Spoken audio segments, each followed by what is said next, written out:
আজ থেকে প্রায় 5 বছর আগে আমার মাদ্রাসায় রাতের বেলায় বয়ান করে মাদ্রাসায় ঢুকলাম। রাত্র তখন 3টা বাজে। আমি মাদ্রাসায় ঢোকার পরে আমার মাদ্রাসার বিল্ডিং এর সামনে দিয়ে আমি একটু পায়চারি হাঁটাহাঁটি করি, এটা আমার অভ্যাস। দেখি ছাত্রদের কোনো সমস্যা আছে কিনা। হঠাৎ দেখি বিল্ডিং এর সামনে দিয়ে হাঁটতেছি, গুনগুন গুনগুন করে কান্নার আওয়াজ। রাত্র 3টা। আমার কলিজায় যেন আঘাত হানতেছে। আল্লাহ, ও মালিক, গভীর রাত, মানুষ ঘুমায়, পশু পাখিরা ঘুমায়, এই রাতে আবার কে কাঁদে? হাঁটতে হাঁটতে যখন মসজিদের দিকে আগাইলাম, দেখি মসজিদের কেসি গেট দিয়া সামনে থেকে কান্নার আওয়াজ আসতেছে। বারান্দায় গিয়া মোবাইলের আলো জ্বালাইয়া যখন আলো মারলাম, তাকা দেখি মসজিদের ভিতরে আমার মাদ্রাসার 2টা এতিম বাচ্চা, ওরা বিনয়া বিনয়া মোনাজাত দিয়া কাঁদতেছে।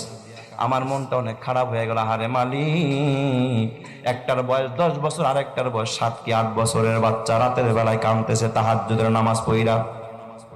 মনে চাইলো ভিতরে ঢুকে একটু আদর করি, কিন্তু চিন্তা করলাম হায় হায়, আমি ঢুকলে ওরা আর কাঁদবে না, আমলটা নষ্ট হয়ে যাবে। আমি আর ভিতরে ঢুকলাম না, উপরে চলে গেলাম আমার রুমে, হুজরাখানায়। ফজরের আজান হলো, মসজিদে আসলাম। আমি কাতারে দিয়া হাঁটতেছি আর তালাশ করতেছি, দেখি ওই বাচ্চা 2টা কোথায়। হঠাৎ দেখি বাচ্চা 2টা মসজিদের পিছনের সফে। ওরা আমার মসজিদে ফজরের পর সূরা ইয়াসিনের আমল হয়, আসমায়ে হুসনার আমল হয়। ওই বাচ্চা 2টা সূরা ইয়াসিন পড়তেছে। আমি একটা ছেলের মাথায় হাত দিয়া বললাম, বাজান, দোয়া শেষ হইলে তোমরা 2জন আমার রুমে আসবা, তোমাদের সাথে আমার পার্সোনাল কিছু কথা আছে।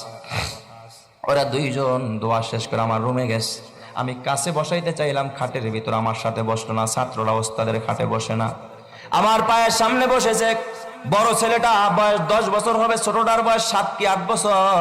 জিজ্ঞাসা করলাম মাথায় হাত দিয়া, বাজান, রাতের বেলায় তোমাদের 2জনকে কাঁদতে দেখছি, কারণটা কি খুলে বলো।